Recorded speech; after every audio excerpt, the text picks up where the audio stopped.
নাইজেরিয়ায় কেন হামলা চালানোর হুমকি দিলেন ডোনাল্ড ট্রাম্প?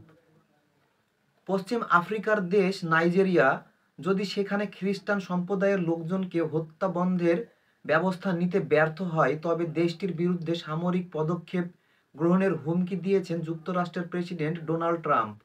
আফ্রিকার সবচেয়ে জনবহুল ও প্রধান তেল উত্তোলনকারীর দেশ নাইজেরিয়া। ট্রাম্প তার মালিকানাধীন সামাজিক যোগাযোগ মাধ্যম ট্রুথ সোশ্যালে দেওয়া এক পোস্টে নাইজেরিয়ার জন্য যুক্তরাষ্ট্রের সব ধরনের সহায়তা অবিলম্বে বন্ধ করে দেওয়ার কথা বলেন। যদি যুক্তরাষ্ট্র সামরিক বাহিনী পাঠায়, তবে তারা পূর্ণ সামরিক শক্তি নিয়ে অভিযান চালাবে এবং যারা এ নৃশংস ঘটনা ঘটাচ্ছে সে ইসলামপন্থী সশস্ত্র দলকে সম্পূর্ণরূপে মুছে ফেলবে।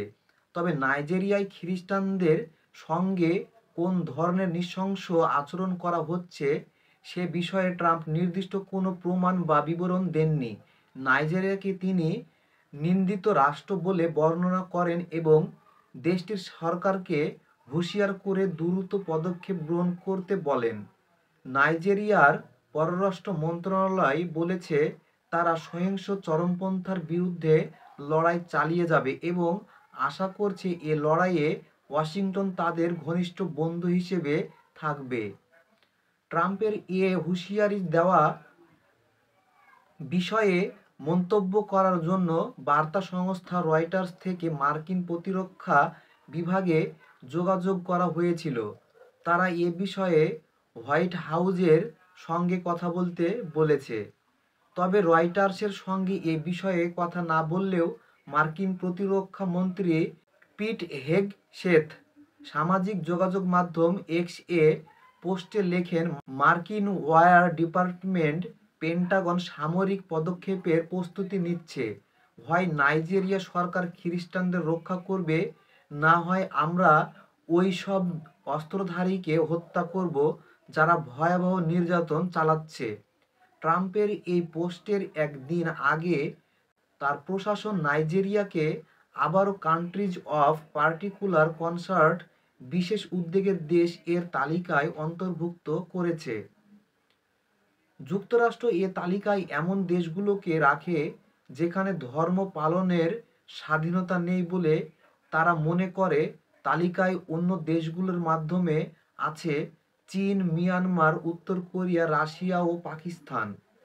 সামরিক পদক্ষেপের হুমকি দিয়ে ট্রাম্প এই পোস্টের আগেও গত শনিবার ভোরে নাইজেরিয়ার প্রেসিডেন্ট বোলা আহমেদ তিনুবু তার দেশে ধর্মীয় সংক্রান্ত অভিযোগ অস্বীকার করেন। তিনি ধর্ম পালনের স্বাধীনতা সুরক্ষা তার দেশের প্রচেষ্টার পক্ষেও কথা বলেন।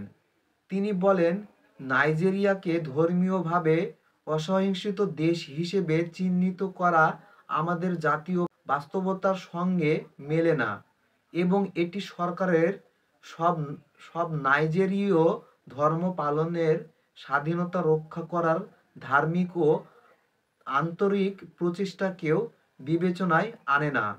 নাইজেরিয়ার পররাষ্ট্র মন্ত্রণালয় থেকে এ নিয়ে আলাদা বিবৃতি দেওয়া হয়েছে। বিবৃতিতে জোর দিয়ে বলা হয়, তারা সহিংস চরমপন্থার বিরুদ্ধে লড়াই চালিয়ে যাবে এবং আশা করছে এ লড়াইয়ে ওয়াশিংটন তাদের ঘনিষ্ঠ মিত্র হিসেবে থাকবে। বিবৃতিতে আরও বলা হয়, আমরা জাতি, ধর্ম, বর্ণ নির্বিশেষে সব নাগরিককে রক্ষা করব। যুক্তরাষ্ট্রের মতো নাইজেরিয়াও আমাদের নানা ধর্মের মানুষের বৈচিত্র্য উদযাপন করা ছাড়া আর কোনো বিকল্প নেই, কারণ এটা আমাদের সবচেয়ে বড় শক্তি। গত বছর নাইজেরিয়া থেকে প্রায় 1000 সেনা প্রত্যাহার করে নেয় যুক্তরাষ্ট্র। ফলে পশ্চিম আফ্রিকায় মার্কিন সামরিক উপস্থিতি উল্লেখযোগ্যভাবে হ্রাস পেয়েছে।